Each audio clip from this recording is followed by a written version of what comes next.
Hey guys, Anthony Massimino with Remediation 911. Wanted to take an opportunity right now to talk a little bit about Remediation 911 and our capabilities. What differs us from any other remediation or water mitigation company out there is our licensing and our knowledge. All right, we are licensed general contractors in the state of Florida.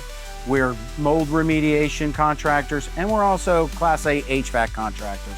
So we can handle projects like in a home this size from beginning to end. So here we are in a 13,000 square foot home in Fort Myers. This job was actually given to us by another remediation company.